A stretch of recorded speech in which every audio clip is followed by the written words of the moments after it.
Universidad Nacional de Avellaneda. Gracias a ustedes, y especialmente a Carlos, porque es una gran manera de comenzar la semana de él y la periodista acá en la UNDAP, que es un evento que habitualmente hacemos todos los años, y tenemos 15 charlas, 15 debates, 15 actividades a lo largo de toda la semana, y arrancamos bien arriba, bien arriba. Arranco con una breve anécdota, porque la tengo acá en la punta de la lengua desde que sé que estás Buenas tardes a todos, invitado. ¿qué tal? Hola Hugo, ¿qué tal? Bueno, Carlos Campolongo fue el primer periodista grosso así del mainstream que yo conocí, que conocí mano a mano. Yo trabajaba en la Federación Médica de la Provincia de Buenos Aires y Carlos estaba haciendo prensa institucional en el Ministerio de Salud, y me tocó cubrir una campaña electoral en Córdoba cuando Chicha Arauz se presentó como candidata a diputado, y si no hubiera sido por Carlos, todavía estoy en Córdoba buscando la caravana. Te salvaste, Carlos. Me acuerdo, un gustazo, gracias por estar. No, gracias a vos. Gracias por tus palabras, y bueno, muy honrado de estar en la Universidad Nacional de Avellaneda, ¿no? Bueno, buenas tardes a todos otra vez. Estamos muy contentos, muy gratificados de contar con abrir la semana del periodista con, recién como decía Albarracín, con Carlos Campolongo. Y Carlos, la primera pregunta o la primera consulta tiene que ver cómo se ejerce el periodismo en pandemia y con este vertiginoso crecimiento que tenemos a diario de la tecnología.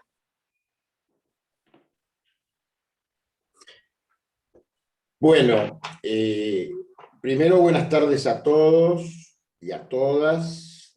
Muchísimas gracias por asistir, por estar con inquietudes en torno a este tema que es central. Me adelanto a decir que esto que marcaba bien recién Chaparra, en el sentido de el vértigo en los cambios de la tecnología, y yo le pondría fecha esto para ubicarnos, digamos, sobre qué estamos hablando. En primer lugar, diría que a la par que surgen las sociedades de masas por el proceso económico, social, industrial y de producción, a la par que surgen las masas como fenómeno sociológico, van surgiendo nuevas tecnologías que cambian las formas de percibir. Para ser claros en lo que estoy pensando, es en una línea temporal que empieza con la electricidad, la telegrafía sin hilos, la telegrafía con hilos, la radio, ¿sí? Experimental primero, comercial después, por supuesto casi paralelamente yo diría la cinematografía, y cabe recordar que los primeros noticieros audiovisuales eran cinematográficos y se daban como una parte del programa de una película que se iba a ver a un cine. Luego vino, bueno, primero fue el cine mudo, luego el cine sonoro, y digamos, con experimentaciones, más o menos en el año 30 comenzaron las experimentaciones. Lo que va a aparecer después, que va a producir ya sí un gran cambio, es lo que se denomina la televisión. Obviamente que el progreso fue paulatino, la simplicidad de los aparatos fueron reduciendo los armatostes que eran los primeros televisores, y que naturalmente no todo el mundo accedía. Una mínima porción de las sociedades tenía acceso a eso, hasta que se fue expandiendo, y hoy en las casas, no digo en todas, pero en las que pueden acceder, hasta hay 2 televisores, no uno solo, ¿no? Bueno, y ahí marco un límite que yo lo pondría de hoy a 40 años atrás, donde comienzan o nacen, emergen las denominadas las nuevas tecnologías, digamos, que tiene muchas consecuencias, pero básicamente tiene una primera consecuencia que es la velocidad en la transmisión y la rapidez en el procesamiento de datos. O sea, esto está hibridado fuertemente con lo que es la cibernética, el mundo digital, el mundo virtual. Y les diría, como hecho histórico, que hubo dos acontecimientos por los Estados Unidos de América en su momento, que fue el asesinato del asesino presunto de John Fitzgerald Kennedy, que era el presidente de los Estados Unidos de América y es asesinado en Dallas. Todavía no se ha esclarecido la verdadera y profunda autoría de eso, pero hay una escena que se transmite en directo, que es cuando un agresor, hombre de Lampa, va y le pega balazos en el abdomen al que decían que era el presunto asesino, el presidente Kennedy, Oswald de apellido. Bueno, digo esto para marcarlo como que ya nos vamos constituyendo en un auditorio que simultáneamente va recibiendo información. El segundo gran episodio fue el alunizaje. Las primeras personas que pudieron desembarcar en la Luna, aunque sobre esto hay mucha controversia, si es que ese acontecimiento existió o no existió. ¿Por qué? Porque, bueno, se estaba dando, en ese momento el mundo era diferente, había dos grandes bloques dominantes, uno era Estados Unidos de América y sus aliados, y el otro era la constitución de las repúblicas socialistas soviéticas, y ambos, además, tenían una situación controversial porque cada una tenía sus fuerzas armadas, la NATO, en el caso de Estados Unidos, y digamos, Estados Unidos y sus aliados de Occidente, y lo mismo ocurría con el pacto de la Unión Soviética. Marco, y me detengo, y quizá demasiado me he detenido en estos dos episodios, porque empieza a haber una audiencia que ya excede las fronteras de una nación, excede las fronteras de un país. Y por supuesto que esto fue evolucionando cada vez más. Hoy llegamos al punto que vemos en vivo y en directo, diría un hombre de la televisión, que fue el propietario del Canal 11, Héctor Ricardo García, primero fue fotógrafo, después también editó la revista Así es Boca, era fotógrafo, se transformó en periodista y luego fue el que condujo durante varios años el Canal 11 de televisión. Pero todo esto va cambiando vertiginosamente y bueno, y llegamos hoy a nuevas tecnologías que, se quiera o no, en el caso del periodismo, influyen en las formas productivas. Si ustedes me dicen pensarlo estructuralmente, el periodismo debería continuar y evolucionar y absorber nuevas formas productivas. Yo fui muchos años, 32 años, profesor en la Universidad de Buenos Aires, mi segunda casa, a la que le guardo un gran cariño, y por supuesto he sido profesor invitado en diversas universidades, no solamente de Buenos Aires, sino también de varias provincias de nuestro país.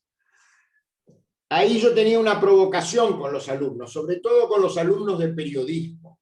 Empezaba el curso, porque tenía 2 cátedras a mi cargo, la que antiguamente era o se dedicaba al periodismo gráfico, que después lo fuimos ensanchando en temáticas vinculadas a lo que era el periodismo digital. O sea, estoy marcando 40 años muy intensos que se ensamblan con los estudios de periodismo y de comunicación hasta llegar al presente. Entonces, para redondear esta primera pregunta y que me puedan hacer más preguntas, yo diría, esto tiene una temporalidad de unos 40 años. ¿En qué nos toca el periodismo? Y esto es lo que decía yo provocativamente en la Universidad de Buenos Aires, en la apertura de cada curso de la materia 1, que era la gráfica. En realidad el periodismo es una profesión que ha muerto y nadie se anima a firmarle el certificado de defunción. Obviamente esto era para provocar, y doy 2 razones y corto aquí. ¿Por qué sostengo que eso puede ser rebatible? En primer lugar, porque es una característica del ser humano, podemos decir, la curiosidad, la inquietud por lo que no se conoce, por lo novedoso.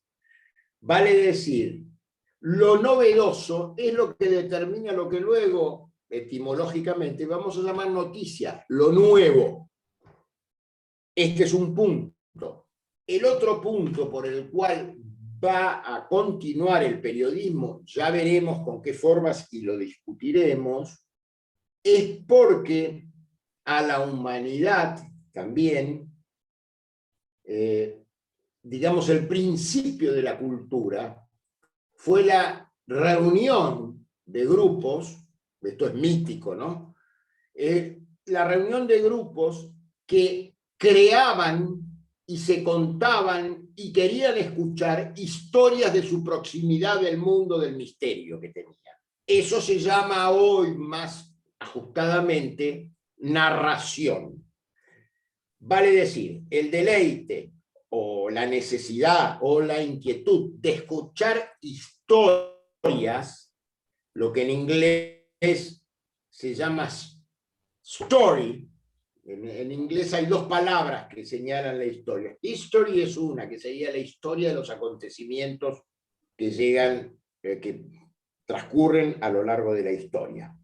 La fecha, la historia como la veíamos en el colegio secundario y demás. Y story, con S al principio de la palabra, que es la palabra que más se usa en las redacciones en los Estados Unidos de América. Es muy raro que ustedes en Estados Unidos encuentren la palabra news, que es lo que significa noticias. News, noticias. Los noticieros de televisión, las cadenas de televisión hablan de news.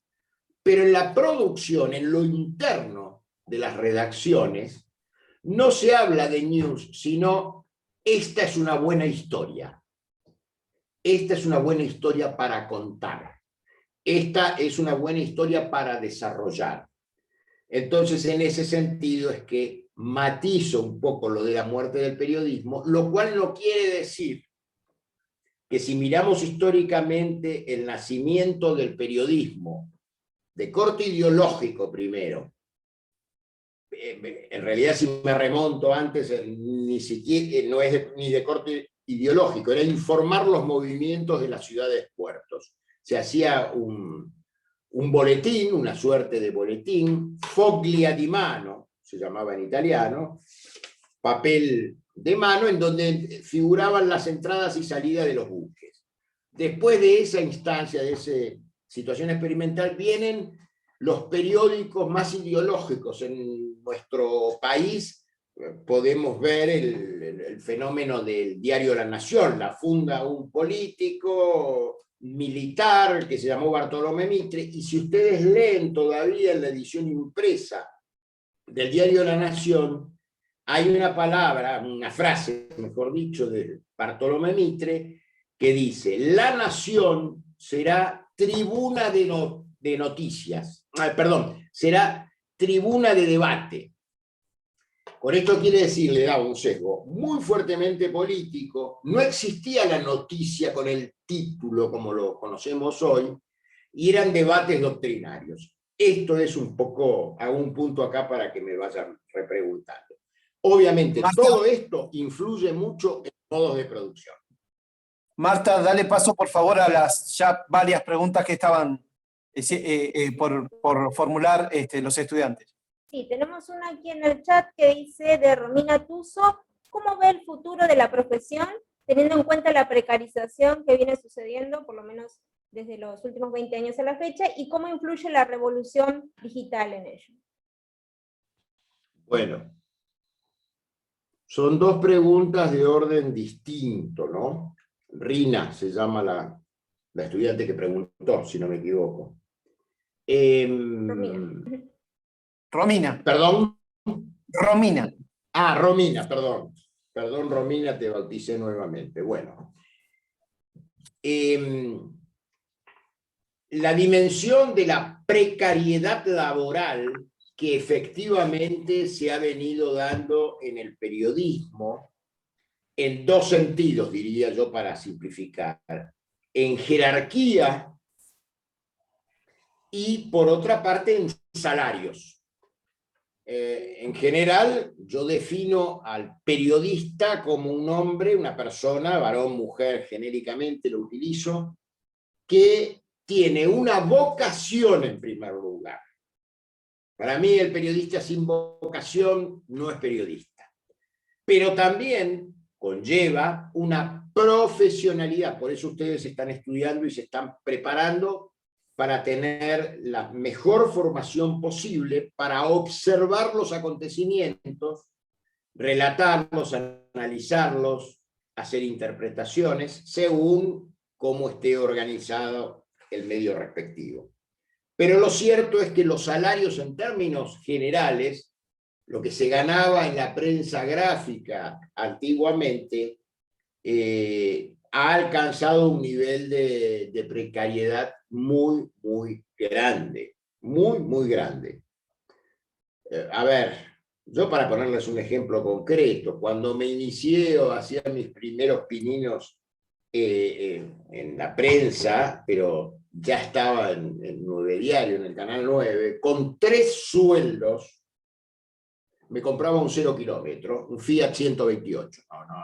No, un Mercedes, un Fiat 128. Hoy eso es imposible. Hoy eso es, salvo a los que tengan contratos especiales porque tienen una consagración, una fama, etcétera, etcétera. O sea, digamos, esto ya escapa un poco a la estricta esfera de la vocación en sí, y el que quiere ser periodista ahí tiene que amainarla, tiene que aceptarla porque no hay otras formas, hay convenios colectivos, hay una demanda muy, muy grande de trabajo, digamos, y la oferta es muy poca. ¿Por qué? Porque el mercado es chico, sobre todo el mercado gráfico. Y se están dando cambios también en las formas de comercialización en otros medios, en la televisión, donde yo cuando empecé el periodismo entré como un empleado en relación de dependencia. Hoy hay programas de televisión que tienen que buscar las fuentes de financiamiento en los anunciantes. Entonces el periodista ahí se distorsiona un poco en el sentido de que tienes un viajante de comercio y un periodista. Hay muchas, yo diría, modelos para tomar o ejemplos para tomar. Y obviamente que esa precariedad laboral hace que en algunos casos los profesionales tengan que recurrir a a tener más de un trabajo, con lo cual esto implica que si tenés 2 trabajos no podés tener la dedicación que a lo mejor deberías tener si tenés la posibilidad de tener un solo trabajo. Esto es como los docentes, ¿sí? Sabemos también de la precariedad de los docentes. Yo escucho en cada campaña electoral siempre el prestigio hacia los docentes. Ahora, son muchos en los últimos años, diría décadas, el alza y la baja del salario del docente. Esto lo sabemos, vemos la conflictividad que hay. Esto en cuanto a la precariedad que se da en el régimen laboral, digamos. La segunda pregunta es mucho más amplia y compleja. Yo voy a contestar solamente un pedacito para que otros puedan intervenir y podamos intercambiar puntos de vista. Y es la revolución tecnológica. Vamos a empezar yo ubicándome y dando un posicionamiento frente a esto. Suelo repetir que yo no soy ni tecnofóbico ni tecnofílico. Con esto quiero subrayar que no le tengo odio ni miedo ni nada a las nuevas tecnologías. ¿Sí? No soy fóbico a las tecnologías, pero tampoco idealizo las tecnologías. Tengo una concepción filosófica diferente sobre la relación entre el hombre, genéricamente hablando, y la tecnología. Entonces, hay cosas muy positivas, pero que a veces se idealizan. Por ejemplo, al principio o al inicio de las redes sociales, se aseguraba que los dispositivos iban a generar una sociedad más democrática. Y esto está por verse, está en discusión. Ustedes ven que paralelamente a esto han surgido términos que no son prácticas estrictamente nuevas, existen hace muchos años, pero la tecnología las ha complejizado. ¿A qué me refiero? A las denominadas fake news o falsas noticias, por un lado, a la creación de acontecimientos en el campo de la virtualidad, pero que en el campo de la realidad son muy difíciles de describir y de analizar, y todo lo que se vincula con esto que yo lo puse en la UBA hace más de 25 años, incorporé una unidad temática específica que se llamó en aquel entonces operaciones de prensa y de acción psicológica, porque para mí siempre la noticia conlleva un efecto psicosocial. Entonces, no soy ni tecnofóbico ni tecnofílico, pero no creo en la idealización de que vamos a tener una sociedad en sí misma más democrática por las nuevas tecnologías. Yo soy más de depositar la fe en la persona, en las personas, en los modos de vincularse, en las organizaciones políticas, en lo institucional. Y creo que lo que sí hay que poner y ligarlo a esto es la revalorización que debe tener la educación en su sentido más amplio, no como cosa de ilustración o de acumulación de fechas, sino de capacidad de pensar, de aplicar una lógica que trate de disminuir la posibilidad de error. Voy a un ejemplo. Ustedes lo saben, lo habrán leído, se viralizó hace poco tiempo una presentadora en Canal 26 que aseguró que el gran dramaturgo William Shakespeare había muerto hacía unos días. ¿Sí? Hace 4 siglos que murió. Entonces, yo no es que digo, bueno, tiene que conocer la fecha y el año en que murió Shakespeare. Tiene que tener una concepción general para que su pensamiento pueda comprender que es imposible que Shakespeare haya muerto antes de ayer. Esto tiene que ver mucho con la educación en sentido amplio. ¿Por qué? Porque en los estudios se ve que hay muchas dificultades con la comprensión de textos, con las posibilidades expresivas y con otras cuestiones vinculadas a la retórica y a la expresión de las noticias. Y en eso yo creo que no solamente hay que revalorizar un proyecto de educación en general, que no lo tenemos, estamos en el siglo XXI, estamos con categorías todavía del pasado, y eso me parece fundamental. Para mí, que no soy pedagogo, el gran desbarajuste con la educación argentina declinó mucho más en la década del 90, cuando se instauró el llamado, en el colegio secundario, en el llamado polimodal. Ese es un problema donde uno puede especializarse tanto en una materia que ese árbol no deja ver el bosque de la existencia y el mundo donde estamos viviendo y de donde extraemos los periodistas las historias. Corto acá. Continúa Marcela, que tenía una pregunta. Marcela Lamut. Ahí voy. Hola, Carlos. Buenas tardes. ¿Cómo estás? Hola, ¿qué tal? Un gusto, gracias por estar. Un gusto, ¿no? Es nuestro el gusto. Son dos preguntas en realidad. La primera, quería tu reflexión al respecto de la ley de medios, y la segunda tiene que ver, en febrero de 2019 tuviste un cruce en el programa Intratables con la entonces era presidenta del ENACOM, Judici, Silvana, al respecto de la distribución de la pauta. Te iba a preguntar, ¿cómo ves esa distribución de la pauta hoy? Carlos, antes que responda, déjeme un segundito, por favor. Les pido a los estudiantes que, como estamos acotados en el tiempo, traten de ser lo más breve posible en cada pregunta y que hagan una sola pregunta, por favor, así dejamos participar al resto. Perdón, Carlos, continúe, por favor. No, al contrario, discúlpenme que a lo mejor yo me extiendo demasiado, pero bueno, primero tengo el sesgo docente, ¿qué voy a hacer? Ya no lo voy a cambiar a esta altura. Pero aparte, son preguntas muy complejas. Todo lo que me están preguntando demanda un desarrollo, porque si no contesto con eslogans y no, digamos, en conjunto no podemos generar conocimiento. Ley Perfecto. de medios. Perfecto. Sí, continúe, bueno. No lo interrumpo.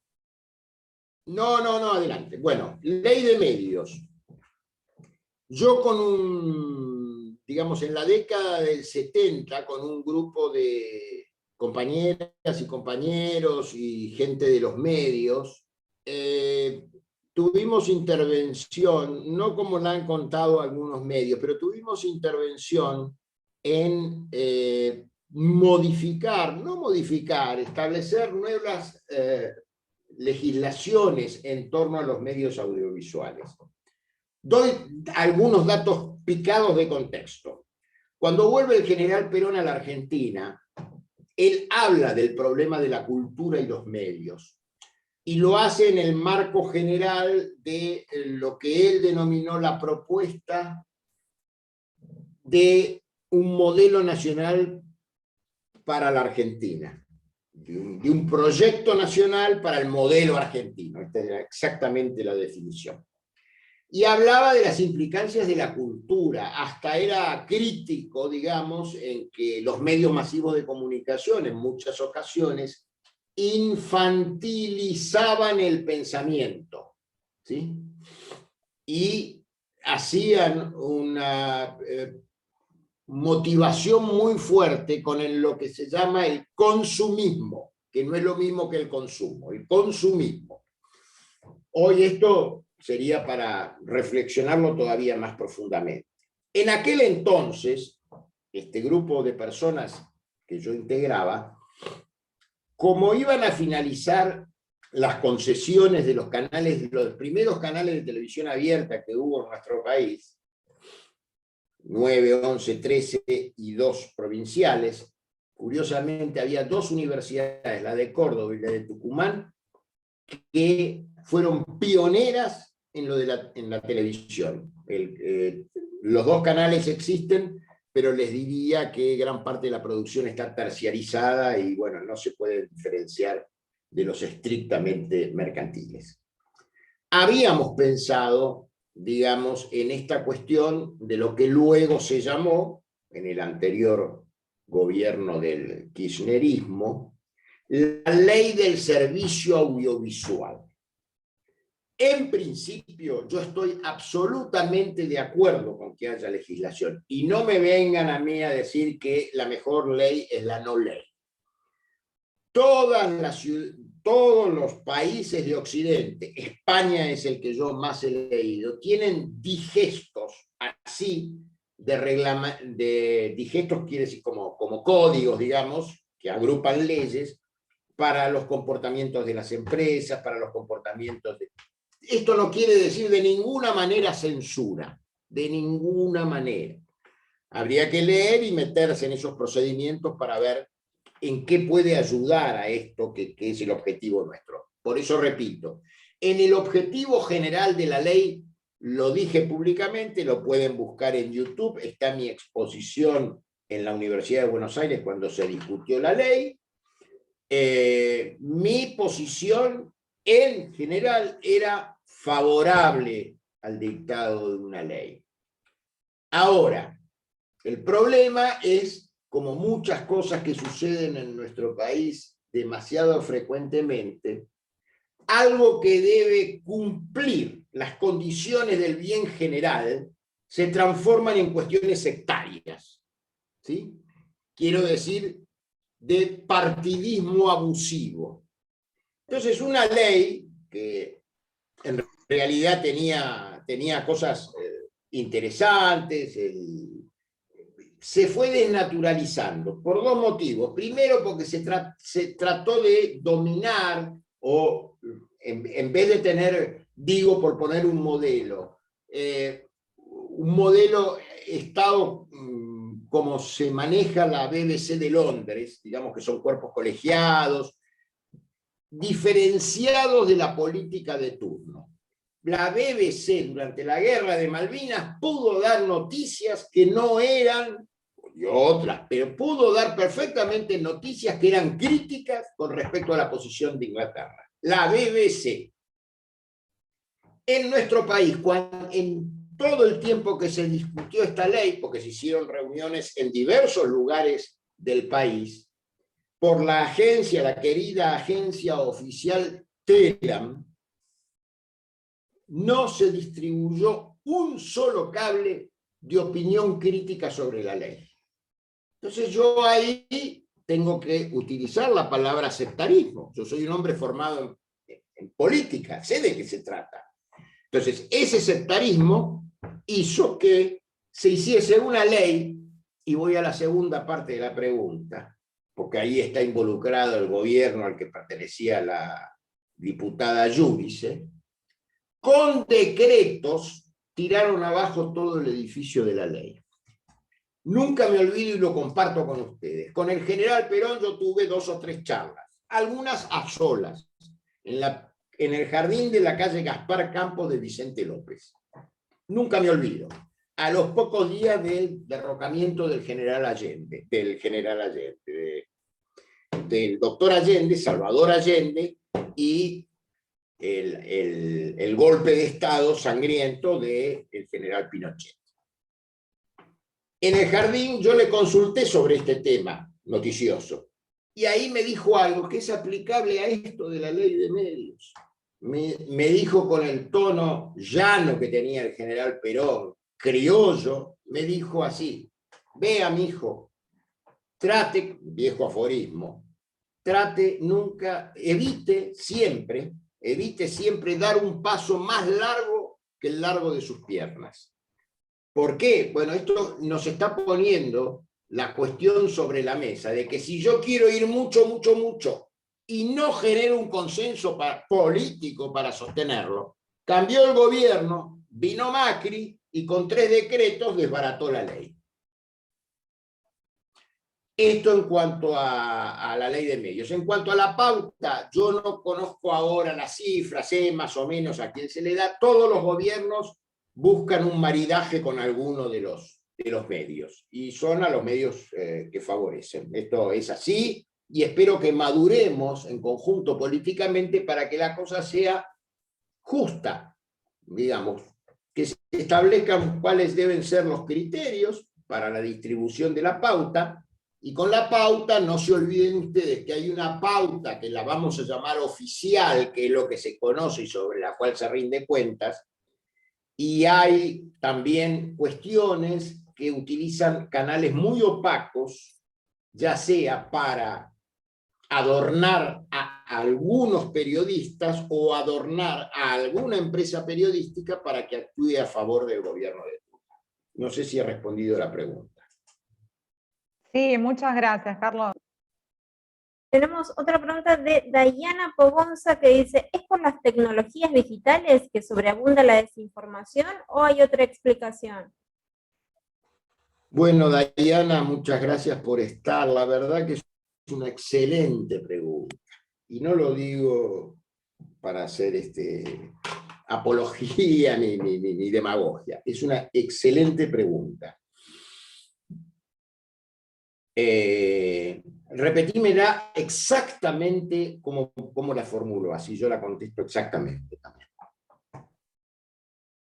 Sí, ahí le digo, ¿es por las tecnologías digitales que sobreabunda la desinformación o hay otra explicación? Un segundito que me estoy anotando. ¿Por qué decía que es una excelente pregunta? Porque es también una temática que yo incorporé muy intensamente cuando daba clases en la UBA. Al lado de la información, casi dialécticamente, siempre hay desinformación. Siempre. Ahora, esa desinformación puede tener sentidos diferentes. ¿Qué quiero decir?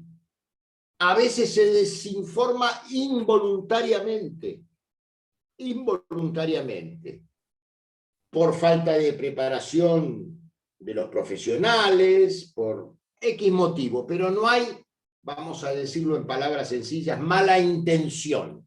Son las limitaciones propias de toda narración. Cuando ustedes deciden construir una noticia, seguro que hay, por la extensión, por los límites materiales que tiene esa historia, ustedes van a elegir partes que van a ser importantes, otras las van a quitar porque no entran. Y bueno, y ahí también está la importancia del uso y los sentidos de la palabra.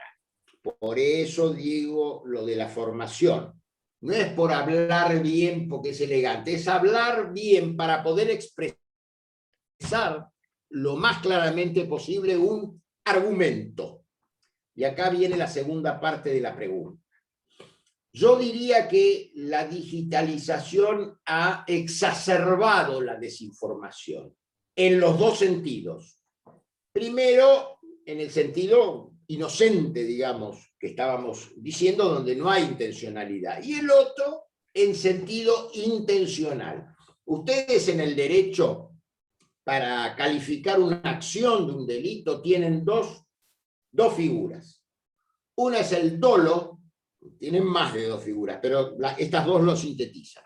Una es el dolo, la intención de producir un resultado. No hay duda en eso. La otra es la culpa, que puede ser por acción o por omisión. Acción, escribo mal, pero no tengo mala intención, como en el dolo. Omisión o acción, les decía. Cualquiera de los dos es culpa, no es dolo, es culpa. Esto en el derecho penal. Pero bueno, es pensable desde el periodismo también. Y entonces, lo de la desinformación se ha agudizado por las nuevas tecnologías. Se pueden generar acontecimientos virtuales donde uno no sabe dónde está la verdad y dónde está la mentira. Ojo, no me meto en un problema filosófico sobre la verdad, porque esto es muy difícil, es un problema filosófico.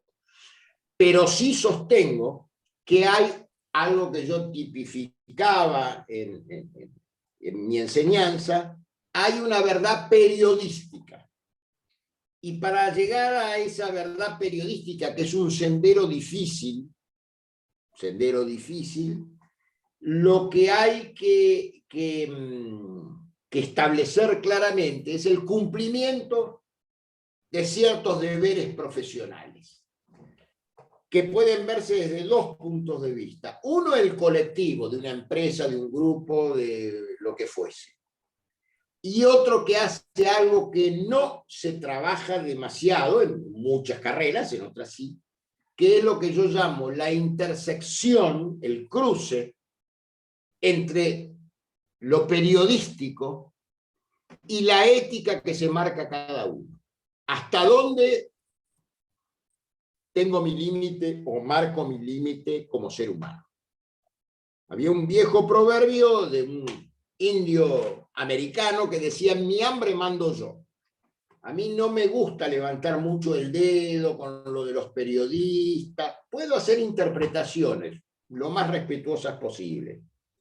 Pero en nuestro país se ha cargado a un periodista que actuó mal, no actuó bien, no actuó como periodista, como José Gómez Fuentes, y se lo culpaba de la guerra de Malvinas y de la perdurabilidad de Galtieri. No es así, eso es una simplificación. Los problemas son mucho más complejos, mucho más complejos. Entonces, lo que yo sostengo, repito, para que no se pierda, es meditar, reflexionar en la relación, otra articulación, como suele decirse ahora, entre la ética profesional, la ética propia del sujeto y lo que es esperable socialmente como lo auténtico, no lo inauténtico. Llevaría mucho esta discusión, porque naturalmente es una discusión que no solamente abarca la ética general, sino que abarca la ética particular. A la ética particular en la filosofía se le da el nombre de deontología. Desde hace unos 20 años, en los medios gráficos, se empezaron a editar manuales de estilo que contenían prescripciones para el comportamiento del periodista. Por ejemplo, el famoso chequeo de fuentes, que hoy ha quedado muy inactualizado. ¿Por qué? Porque ustedes tienen a veces mucha más influencia en un discurso en directo, y de hecho hay gobernantes que piensan que no hay que utilizar la intermediación del periodismo porque los periodistas son todos demonios. No es así, ni son todos santos, ni son todos demonios. Yo esa bifurcación en la vida, a esta altura, no la admito. Puedo discutirla, pero no la admito. Entonces, la cuestión es que yo les pregunto, ¿cómo chequean ustedes si lo que un funcionario, un presidente, presidenta, lo que fuese, está hablando en directo? ¿Cómo chequean ustedes si no es a posteriori lo que... No hay chequeo de fuentes, eso era para la gráfica, pero no es aplicable para el audiovisual. Y así podríamos hablar de otros problemas. En síntesis, sí, lo digital problematizó mucho esta cuestión. Ahora, la desinformación, ligándolo con el otro tema, existió desde siempre. Yo he estudiado varios casos en Occidente de lo que era la desinformación.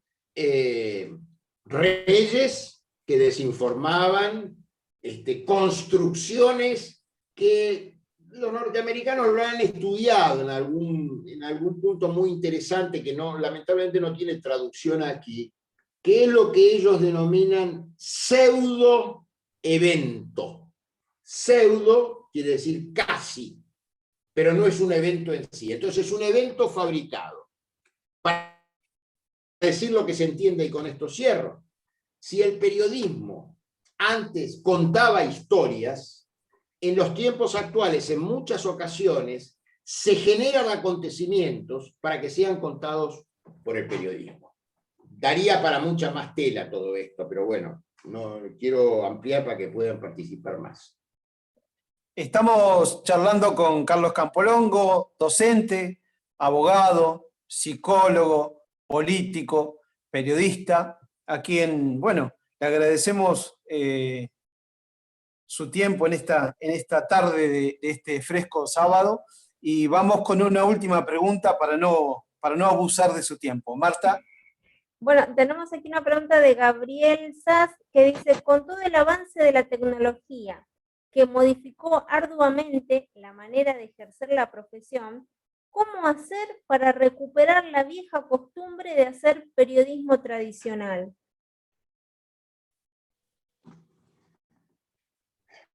Mi estimada, yo no tengo recetas. Podemos pensar juntos las cosas, pero no tengo receta. Hay que hacer esto. A ver, es interesante la pregunta por esto, ¿no? Ustedes saben, bueno, la política, visto desde lo mítico, se constituye en base a una serie de mitos, pero esto es antropología, no lo voy a utilizar ahora. Pero a lo que me refiero es a un mito que establece que todo tiempo pasado fue mejor.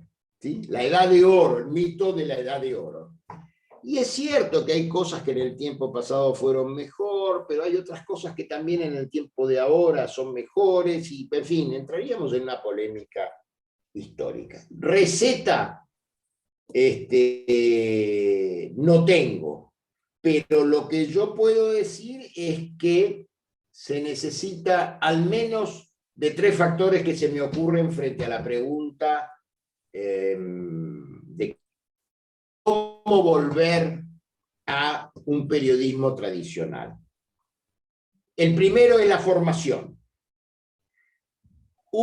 ¿Siempre hubo formación universitaria de los periodistas? No, pero se habían leído bibliotecas enteras.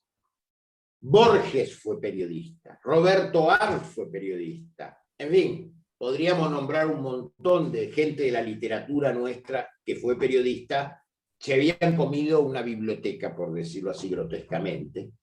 Pero bueno, ahora hay mucha oferta académica de lo que significa la práctica periodística. Entonces, el primer punto sería lo formativo.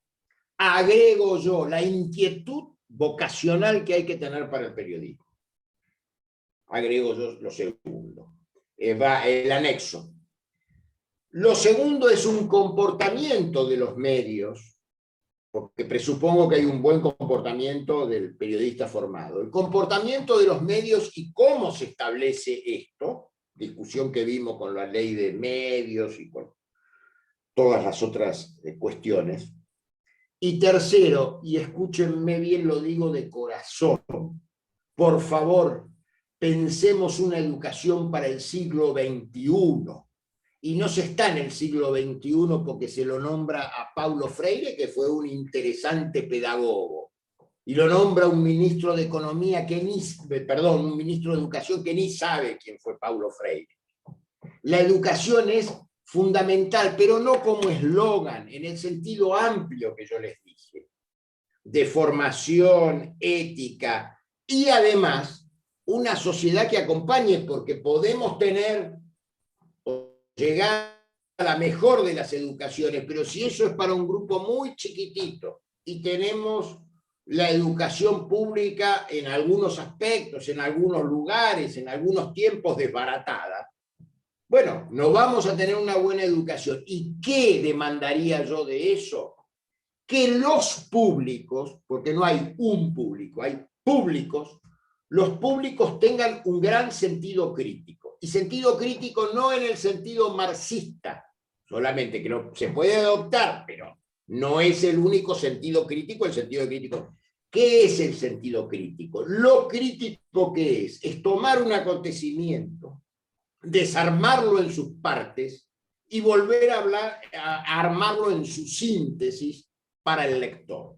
Entonces, en esto tiene que intervenir la mentalidad, la conciencia, llámenlo como ustedes quieran, del lector, del televidente, del que mira YouTube, de net, todos los medios de comunicación, para que tengan una lectura crítica. ¿Esto quiere decir que hay que destruir todo? No, no quiere decir. Hay que sacar enseñanza, porque, como decía un gran filósofo, en realidad lo importante no es tener respuesta para una pregunta, sino suscitar el pensamiento y la pregunta siguiente. Esta es la clave de la cuestión, para mí, humildemente. Bueno, Carlos, muchas gracias, muy agradecidos todos por la Universidad de Avellaneda por su participación, por su tiempo, por ser generoso con nosotros. A todos los que se engancharon un sábado a la tarde, muy agradecidos, y con nuestro grupo, con Marta y nuestro grupo de estudiantes, nos reuniremos el próximo lunes. Muchas gracias a todos y buen fin de semana. Muchas gracias al director, muchas gracias al profesor Luis Barreras, que también está aquí, bueno, y a todos los y las estudiantes que participaron en el día de hoy. Gracias, Carlos. No, yo les agradezco un segundito nada más, les agradezco profundamente. Para mí es un placer haber estado un sábado a la tarde trabajando con ustedes, es un placer. Y le ofrezco al director, al titular de cátedra, a quienes agradezco que hayan estado, si recopilan las preguntas que han quedado afuera por lo que estoy viendo y demás, me pongo en contacto con ustedes y las respondo, no extensamente, Perfecto. pero puedo responderlas, no hay ningún problema. Muchas gracias. Y muchísimas gracias Perfecto. nuevamente. Muchas gracias, muy generoso de su parte. Buen fin de semana para todos. Buen fin de semana. Muchas gracias. Chao, muchas gracias.